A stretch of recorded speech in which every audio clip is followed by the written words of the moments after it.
Now, President Trump has had some really strange appointments to the White House since he became president, but none so strange as former Apprentice star Omarosa Manigault. Now, look, I don't even know if star is the correct term. I mean, where did she come from? I mean, what has she actually done? And look, I've wondered before, just like with Ivanka Trump and Jared Kushner, what it is that they actually bring to the table. But in Omarosa's case, the question is, what does she actually do? Now, I'm not the only one here. Elena Plott from the Daily Beast was also very curious. And she writes, "There's been some confusion about Omarosa's precise role in the White House. She is formerly the communications director for the Office of Public Liaison." Now, that seems like a very fancy title, and maybe a lot of people are like, ooh, communications director, ooh, the Office of Public Liaison. That sounds very, very important. You're a liaison to the public. Okay. But again, what does she actually do? I mean, to me, that seems like a made-up position. Now, Plott continues. "I wanted Omarosa to help me understand what keeps her busy during the workday, and how one of the biggest reality stars of the early aughts, apart from her own boss, was reshaping the administration." So her answer is both hilarious and sad. Now she writes, "Before Ivanka, before Jared, before even Melania, ooh, Omarosa was the most prolific one-named celebrity in Donald Trump's orbit. Her role as a surrogate on his campaign was the reward for 13 years of unshakable devotion, beginning as America's favorite villain on The Apprentice, where she curried favor with Trump for her bombast. She returned later as a contestant on the spin-off Celebrity Apprentice, where she dumped wine on Piers Morgan's head. Well, to be fair, who does not want to dump stuff on Piers Morgan's head? I do." So, okay. So she's in this position, right? That seems like, and maybe I'm wrong, but it seems like it's a made-up job with literally no reason to exist. What does she actually do in that job? Again, I'm super curious because as far as I could tell, she hasn't done anything. Now, Plott writes, "I don't even think she knows. But on this particular Friday morning, Omarosa simply does not have time to explain what exactly it is that she does. She can give me 15 minutes at most," she says, "despite the hour-long appointment. Quote, it's a very, very busy day." She tells me, and asks if I'd rather shadow her in the morning. "You can see me in action," she says. Oh, okay. Hey, look, this is going to be good, right? Maybe she's going to do important work and communicating and liaisoning with the public. I don't know. Well, let's see where this goes, right? And maybe I'm being super, super unfair. Maybe she does work very, very hard, and this is going to be a very boring interview, right? Or not. Plott writes, "We've got to get a move on. There are menus to finalize and place settings to set. There's a white floral number to change into and 3 different shades of MAC foundation to blend." Okay, so she's explaining what she has to do during the day. Omarosa is. So there's apparently menus, and there's place settings and all that stuff. Okay, so maybe she's setting up a very important political dinner. Okay, well, that would make sense, right? Except that that's not what happened. She writes, "Today isn't just any ordinary day, it turns out. Yes, German Chancellor Angela Merkel is visiting, and the president has last-minute healthcare negotiations with the Republican leadership, but much more crucially, it's bridal luncheon day at 1600 Pennsylvania Avenue, and Omarosa is getting married." Oh, okay, hey, well, congratulations, I guess, but is she literally using work time to plan her wedding? That seems weird. That seems like a waste of resources. I mean, who does that? Well, she apparently does that. Plott writes, "In just a few hours, she's hosting her 8 bridesmaids plus her mother, Teresa Manigault, and fiance, Reverend John Allen Newman." And by the way, apparently her mother is called Mama Rosa.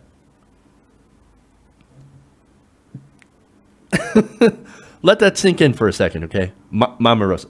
Anyway, there, waiters will serve appetizers, entrees, and desserts, presaged by a shamrock-bordered invitation. The luncheon is the kickoff event of Omarosa's bridal shower. She said, now, fellow former Clinton staffer Isha McClendon, who was actually one of the bridesmaids, she said, quote, "It was a good way to spend the time with her before the wedding got underway." Okay. So, okay, this has gotten weird. So, her day meeting with the Daily Beast reporter turned into got to get ready for this luncheon that has nothing to do with work, even though you're doing this during work hours. What is it that you do? What is your job? I don't understand. What are you being paid for? I don't get it. I don't see anything in this post, in this story, or any information anywhere that actually points to a literal job that she does. Where is it? Where is it? It's like nobody knows. Nobody knows. Again, the only thing that I know is that Omarosa was the person, and this was done in a Politico article a couple of months ago. I talked about this, where Omarosa was the person that would bring Donald Trump negative articles written by, the New York Times, the Washington Post, whatever, right? She would bring him negative articles, and he would seethe for hours. He'd be like, "They said what? Twitter time." That's what would happen. So Omarosa is the one that would constantly piss Trump off. Not from anything that she's done. She thought, "Oh my God, I'm being such a loyal person. Look at what the press is saying about you." And then he would fire off long-ass denigrating tweet storms. So apparently that's what Omarosa had been doing. Now, John Kelly put a stop to that. He's like, no. Adults in the room only, please. Which, again, I thought he was an adult in the room. And maybe he is, but he's also a terrible person. But nonetheless, okay. So that's what he would do. Or that's what she would do. So, other than that, what is she doing there? Well, not even Elena Plott can figure it out. And she spent an hour with her. She writes, "It's tough to sneak in a question to Omarosa about her job, her life, her goals, about where exactly we're heading at this precise moment. Because we are always walking quickly and seemingly aimlessly across the West Wing and in and out of rooms at the EEOB. At some point, we were looking for a certain Josh, though we don't ever locate him, and I never find out why he's needed. As we knock on doors to one office, and she finally muffles an answer as to what we're doing. Quote, the faith communities, does anyone need to be blessed? What? I don't understand. What is this?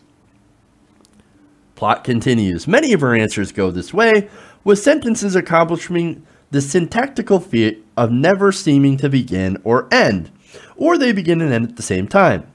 Quote, everything, she says when I ask her about the contents of her job portfolio right now.